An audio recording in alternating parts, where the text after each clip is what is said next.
Hey guys, this is Spike Leo and I am speaking with Noisegate.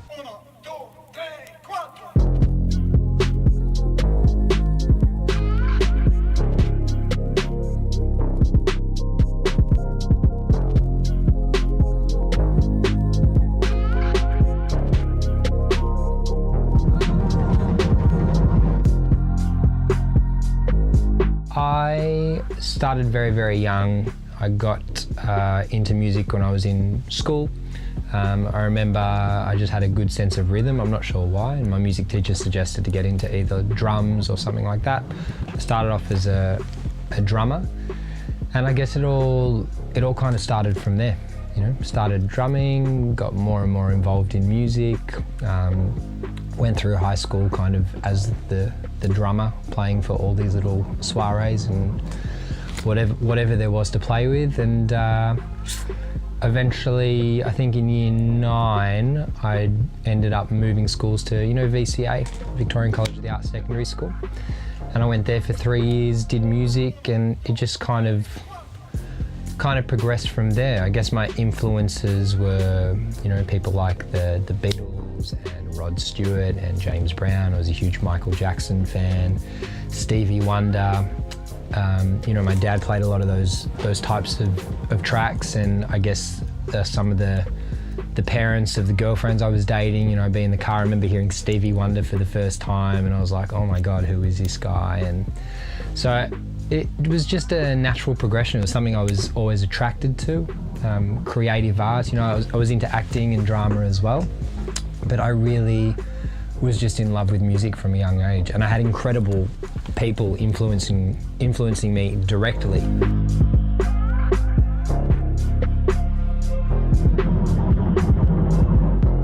So Sama Sama was this concept of making this huge musical park, an interactive musical park where people could enter the park and they would interact with these musical constructions and instruments. And the whole idea, I think Sama Sama means together in Philippines, was to bring everyone together. And we had these characters called the Samis, and the Samis were part of this fantasy world, and they kind of kept the park moving. They would perform in between.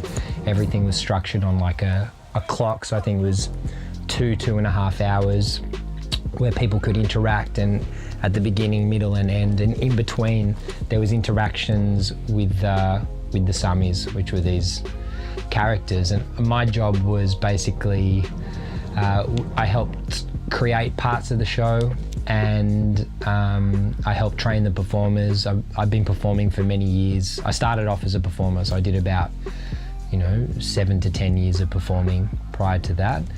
And I worked alongside some really incredible people who have done some amazing shows around the world.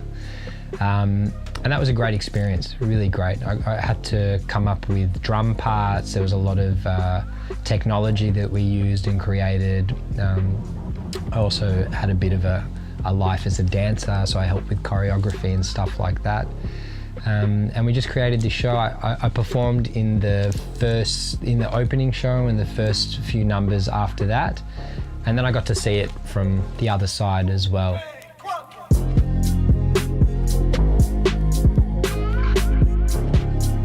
I had a studio in my house for about 5-6 years. I think the start of last year, actually, a mentor of mine, Jack the Bear, Tony Mance, Mastering Music, Mastering Life, he calls it now. He does a lot of mentoring and speaking. And so he just gave me this kick up the butt, and I was having my first kid and I couldn't have clients coming into the house anymore. The timing just happened to be right. I moved to the Avery Studios. 2 of my best mates from Fight Night Records, Harley and Delaney, work next door. And their good mate Fraser, who runs the Avery recording studio, said that there was a spot upstairs. The only problem with the spot is there's a record store downstairs, and every now and then there might be a little bit of bleed, which worked out fine because they're lovely blokes downstairs as well. So I moved in to the Avery and made Spike Leo Music, Spike Leo Studios, and that's kind of where it all started. Writing music out here was the best decision I made. I was terrified of having extra rent over my head, but just moving the studio out, having a creative space outside of the house, it actually was a real positive move.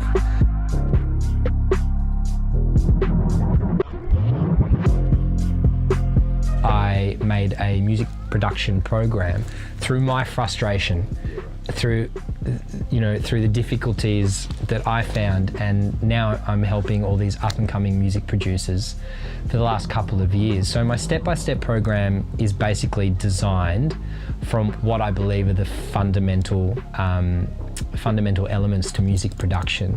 Obviously, technique is hugely important. Songwriting and arrangement, sound design, understanding sonic character and how that works. But there's a lot of things that we don't talk about, like depression, mental health. They're all things I kind of coach my students. The majority of people struggle with self-doubt. That's not just music production, that's any type of creative art. So for me, I'm really trying to make sure they have a healthy mind, and with a healthy mind you can really be the most positive you can create in a really positive environment. And I feel like if that comes first, we can kind of go from there. Now, I'm not saying the technical stuff's not important. I teach all that as well, but there were things I didn't know when I started producing. Like, I remember the first time I found out that it matters what the order of plugins are. I was like, it blew my mind. I was like, I was just literally putting plugins on and making things sound good, and that works. It's great when you create something and your ears are telling you it sounds good. If it sounds good, it sounds good. It doesn't matter what plugins are there. But it's also really comforting to understand why we do things the way we do things. The digital realm is actually just trying to emulate the analog world. Obviously, we all can't afford all the analog gear that we would love, but there is a structure and there is a template. We can break the template, but I think to learn that template is really important. It gives you a lot of confidence. I did some studies from a teacher in LA, and that really gave me the confidence to go, oh my God, I get it. I understand compression now. Compression was this big scary thing, and I'm sure for many people it still is, but there were just really easy ways to explain it. And of course, when you take those things on, just through my experience and understanding, I have ways that I explain them. And I think I'm only one of the only people in Melbourne doing private one-on-one music production courses. I make sure that every student walks out happy and feeling good. And I have students who've been learning from me for a year and a half. They're completing songs, and their songs are awesome, absolutely awesome. So that's basically my music production program and how it all started.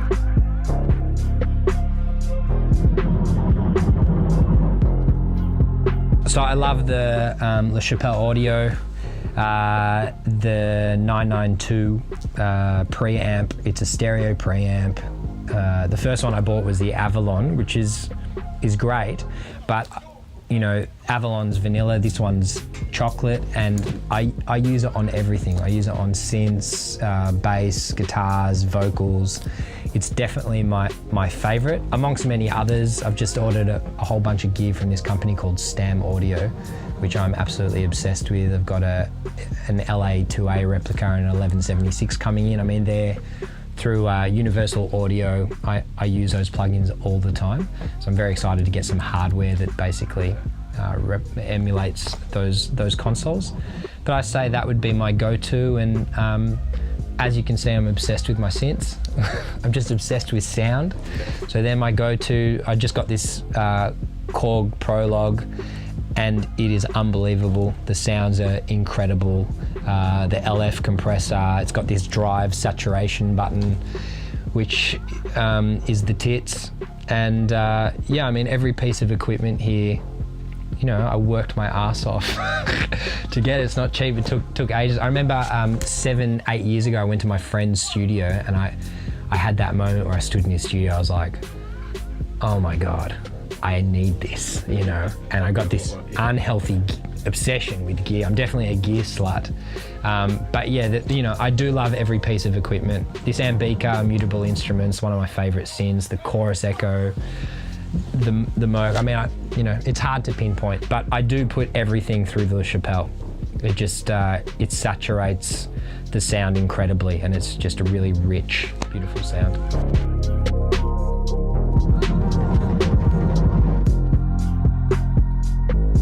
You know, I was always on this journey for like what inspires me, and as a music producer, sound inspires us. You know, it's sound. And when you don't know what you don't know, and what I mean by that is, like, when I first started, I didn't know what sounds I don't like. I remember my friend gave me a Virus TI. It's like a $5,000 synth, and I'm like, in my head it kept saying it's a $5,000 synth. And I remember just playing it over and over, going through all the patches, and in my heart I hated it. I didn't like the sound. It's not that it's a bad synth, but that's the thing in music.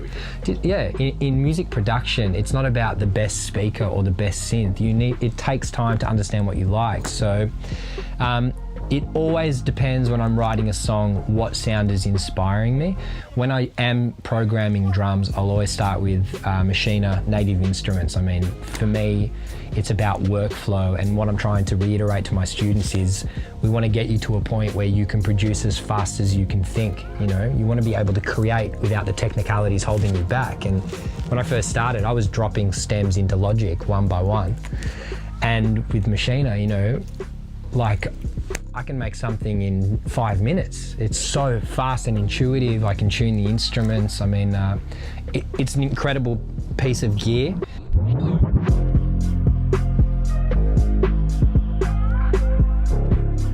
So, you know, I'm still as ambitious as I've always been. I really want to be a staple producer in Australia and internationally. I'm working towards being as great as I can. That's, you know, the sky is the limit. It's corny, but that's what I want. I just want to do this full time, and I'm pretty much there to doing full-time music. But you know, there's no guarantee. There's no financial stability. I've seen people at the top who have just been killing it, earning great money, and then all of a sudden you're not, you know. So it's always a constant battle to keep it going full time. But I guess what I'm, you know, at the heart of it all, the two most important things for me are creation. I always want to be creating because I feel like that's our calling as humans. Whether it's music or anything, we just want to create. It's what we love to do, and you know, making a legacy. And I guess in terms of legacy, it's making great music, working with great artists, and building a community. And that's something that I actually started doing. I had this fire in my belly to create a community end of last year, and I started it this year.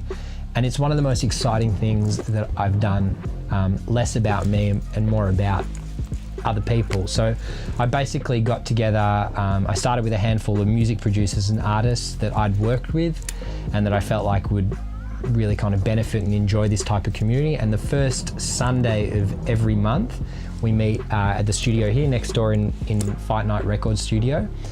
And it started with about 5-6 people, and we now got about 23 people coming to the next Squad Sunday. And I buy pizza and wine for the crew. I don't charge anything. It's a free event at the moment. I get speakers in. We've had Jack the Bear come in.